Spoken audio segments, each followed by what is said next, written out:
Good morning my dear friends and my dear students. I hope आप सभी लोग बहुत अच्छे होंगे एंड थैंक्स आपने जो मेरे चैनल को सब्सक्राइब किया है और आपने इसको बहुत पसंद किया है। Thank you for my watching videos. आज हम अगला टॉपिक पढ़ेंगे जो हमारा टेंस है। टेंस बहुत इंपॉर्टेंट है। वी कैन से दैट कि tense is the backbone of English grammar. तो देखिए, सबसे पहले टेंस में ये जान लीजिए कि पूछा जाता है, बहुत तरह के सेंटेंस इसमें आते हैं, लेकिन ये नहीं मालूम होता है, जो बेसिक चीजें नहीं पता होती। जैसे हम पूछेंगे आपसे कि सिंगुलर नाउन कौन कौन से होते हैं, तो आपका आंसर होना चाहिए ही, शी, इट, और या कोई सिंगुलर नेम, ये आपका सिंगुलर नाउन है। और अगर हम आपसे पूछे कि प्लूरल नाउन कौन कौन से होते हैं, तो आपका आंसर होना चाहिए आई, वी, दे, यू, या फिर एक से ज्यादा नाम। आई, वी, दे, यू, ये आपका प्लूरल नाउन है। तो ये आपको जानना बहुत जरूरी है कि सिंगुलर नाउन कौन से होते हैं और प्लूरल नाउन कौन से होते हैं। तो सिंगुलर नाउन कौन कौन से हैं? ही, शी, इट, या कोई सिंगल नेम। और प्लूरल नाउन है आई, वी, दे, यू, या फिर एक से ज्यादा नाम। ये आपका प्लूरल नाउन हो जाएगा। आज हम सबसे पहले स्टार्ट करेंगे कि सिंपल प्रेजेंट टेंस क्या होता है। देखिए, सिंपल प्रेजेंट टेंस में क्या है कि ये डिस्क्राइब करता है, अकॉर्डिंग टू डिफिनेशन में आपको बताता हूं। In the simple present tense we describe everyday events, habits, या और फैक्ट्स। यानी डेली बेसिस पे अगर कोई घटना होती है उसको, या कोई हमारी कोई डेली कोई आदत है, या कोई सच्चाई है कि ये काम रोज होता है। तो जो भी काम हमारे डेली बेसिस पे होते हैं वही सिंपल प्रेजेंट टेंस होता है। जैसे कि इस सेंटेंस के लास्ट में हमेशा ता है, ती है और ते है का सेंस हमेशा दिखाई देगा। तो आप समझ जाएंगे कि ये सिंपल प्रेजेंट टेंस है। जैसे मैं कहता हूं कि वह स्कूल जाता है, तो ता है का सेंस आएगा इसमें। जैसे मैंने कहा कि मैं खाना खाता हूं, तो ताहू का सेंस आएगा। जैसे मैंने कहा हिंदी में वे लोग घूमने जाते हैं, तो वे लोग यानी प्लूरल है, जाते हैं, ते है का सेंस आ रहा है। यानी सेंटेंस के लास्ट में ता है, ती है, ते है का सेंस इसमें आना ही आना है। और इसी से आप समझ जाएंगे कि ये आपका सिंपल प्रेजेंट टेंस है। अब एग्जाम्पल देखिए इसमें। जैसे पहला एग्जाम्पल दिया है कि आई गो टू मार्केट, यानी मैं मार्केट जाता हूं।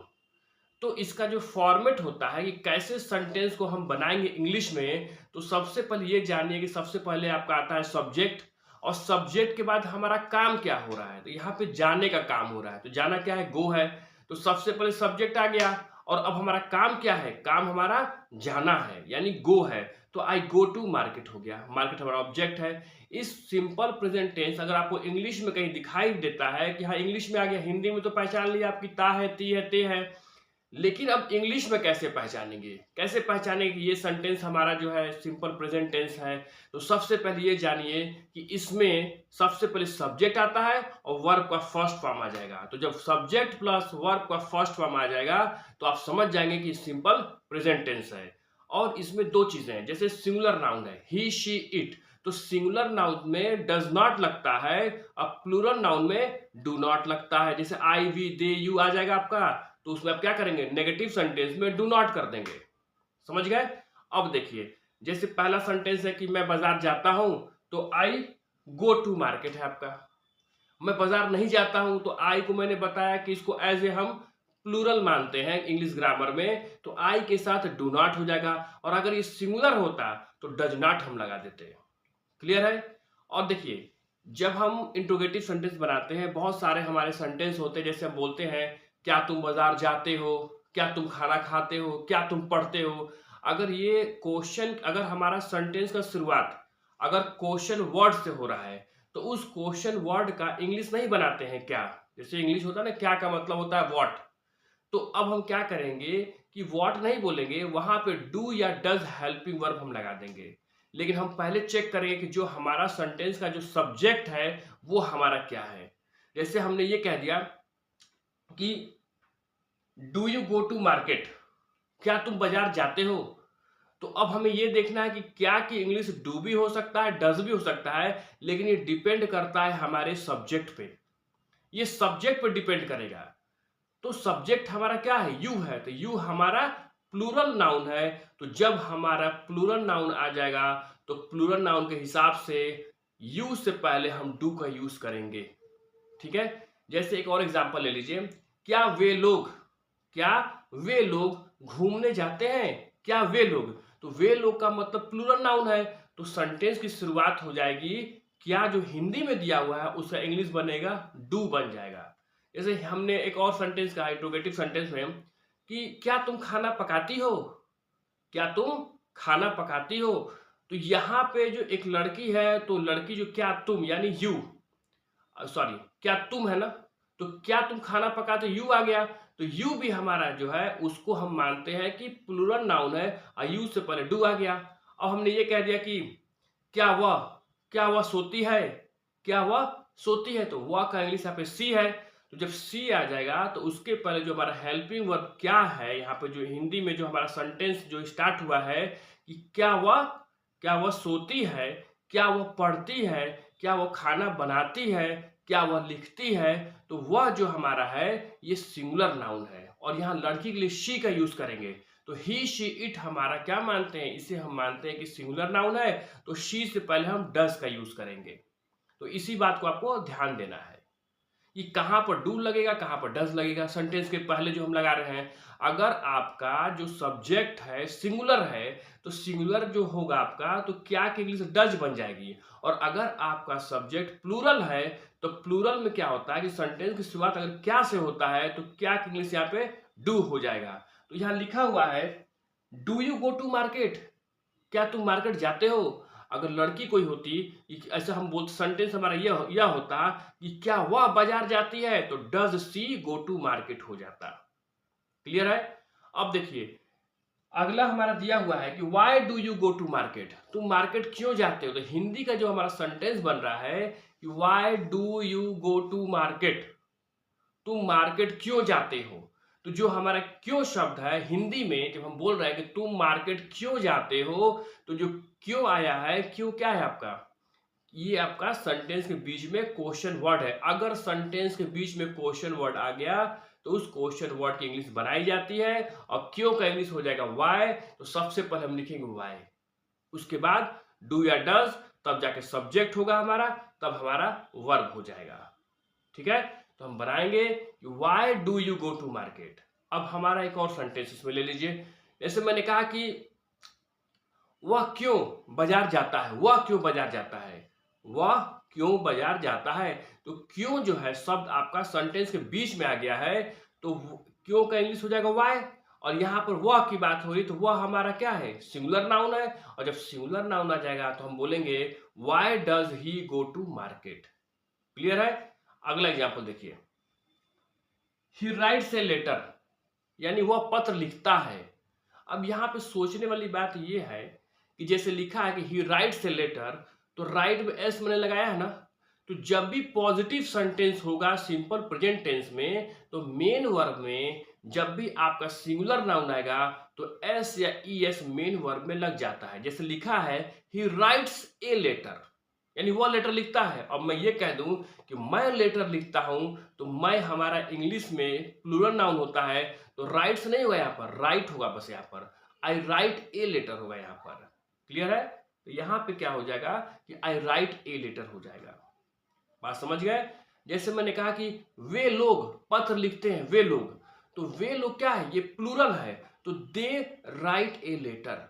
अब मैं ये कह दूं कि वह लड़की पत्र लिखती है तो सी राइट से लेटर हो जाएगा क्योंकि सी क्या है ये सिंगुलर नाउन है।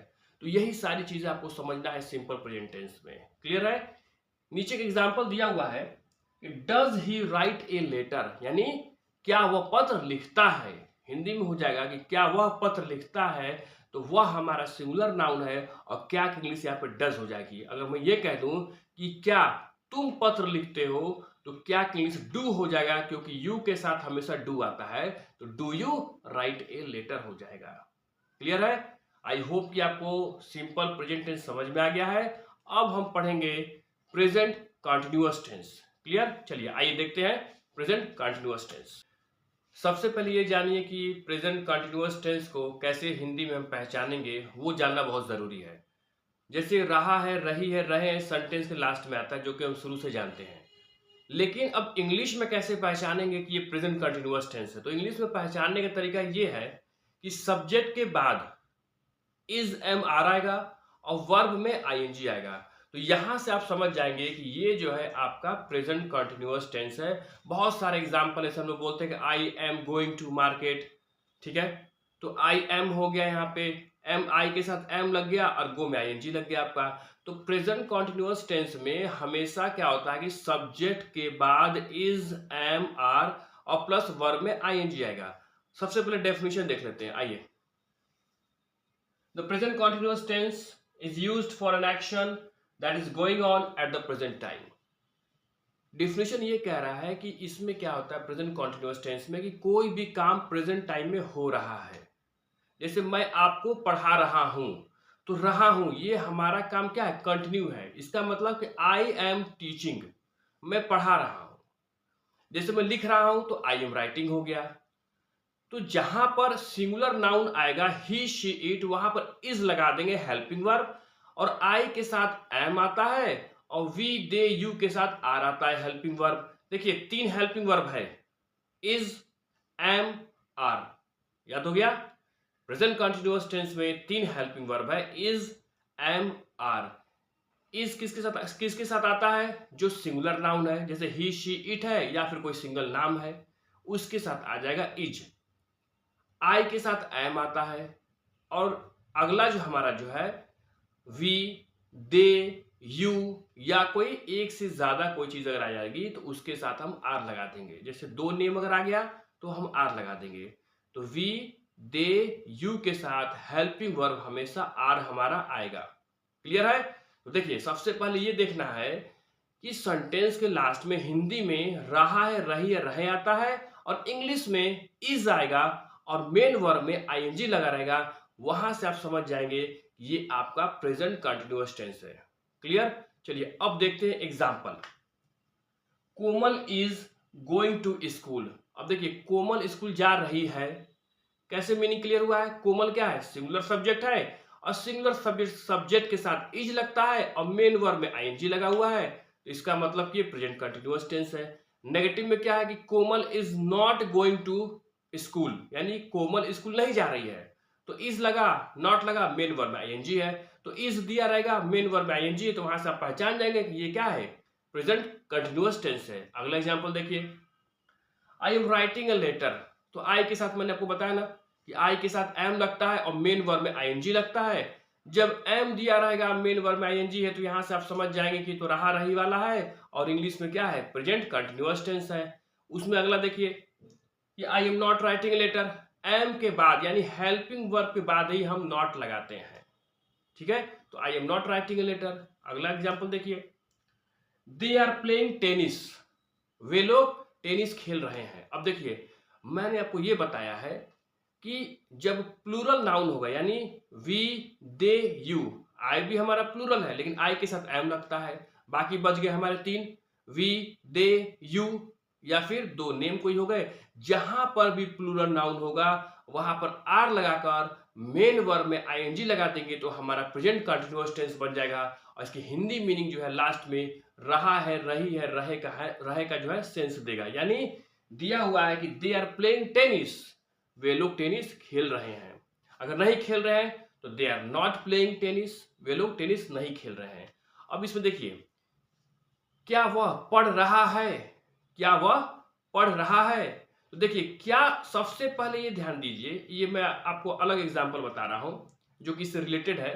क्या वह पढ़ रहा है, तो सबसे पहले ये ध्यान देना है कि वह क्या है, आपका ही होता है, और ही के साथ इज आता है, तो सेंटेंस की शुरुआत यहां पर क्वेश्चन वर्ड से हो रहा है। क्या, जब भी क्वेश्चन वर्ड से कोई सेंटेंस का शुरुआत होता है तो उस टेंस का जो हेल्पिंग वर्ब होगा वो पहले आएगा अकॉर्डिंग टू सब्जेक्ट। तो मैंने बोला कि क्या वह पढ़ रहा है, तो वह क्या है, वह आपका सिंगुलर नाउन है, और वह की इंग्लिश होती है ही, और ही के साथ इज आता है, तो यहां पर जो इज होगा वो क्या, जो हिंदी में वर्ड आया है क्या, तो क्या के जगह हम इज कर देंगे और पूरा सेंटेंस हमारा हो जाएगा इज ही। जैसे क्या वो सो रहा है तो इज ही स्लीपिंग हो जाएगा, क्या वो लिख रहा है इज ही राइटिंग हो जाएगा, क्या वो पढ़ रहा है इज ही रीडिंग हो जाएगा, क्या वो सो रहा है इज ही स्लीपिंग हो जाएगा। तो ये ध्यान देना है क्वेश्चन वाला। अब हमने ये कहा वह क्यों पढ़ रहा है, वह क्यों पढ़ रहा है, तो जो हमारा क्वेश्चन वर्ड हिंदी है क्यों, ये सेंटेंस के बीच में आ गया, तो जब भी कोई हिंदी का क्वेश्चन वर्ड सेंटेंस के बीच में आता है तो सबसे पहले उसी का इंग्लिश बनता है। तो मैंने सेंटेंस ये बोला कि वह क्यों पढ़ रहा है, तो क्यों यानी वाई, तो वाई सबसे पहले आ गया। और वह आपका सब्जेक्ट जो है सिंगुलर है तो वाई के बाद इज हो जाएगा, तो वाई इज ही रीडिंग हो जाएगा। वाई जो बीच में आया था क्यों, उसको बाहर निकालिए, हेल्पिंग वर्ब इज होगा अकॉर्डिंग टू सब्जेक्ट, तो वाई इज ही रीडिंग हो जाएगा। क्लियर?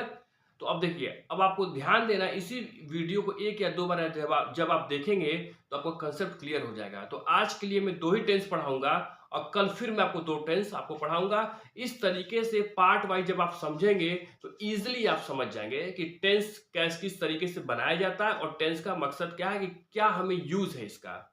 ये बहुत ज्यादा यूज होगा आपका स्पीकिंग में। सो आई होप दैट ये आपको दोनों टेंस समझ में आ गया होगा और नेक्स्ट वीडियो में हम इसके आगे चलेंगे। Till then have a nice day, thank you.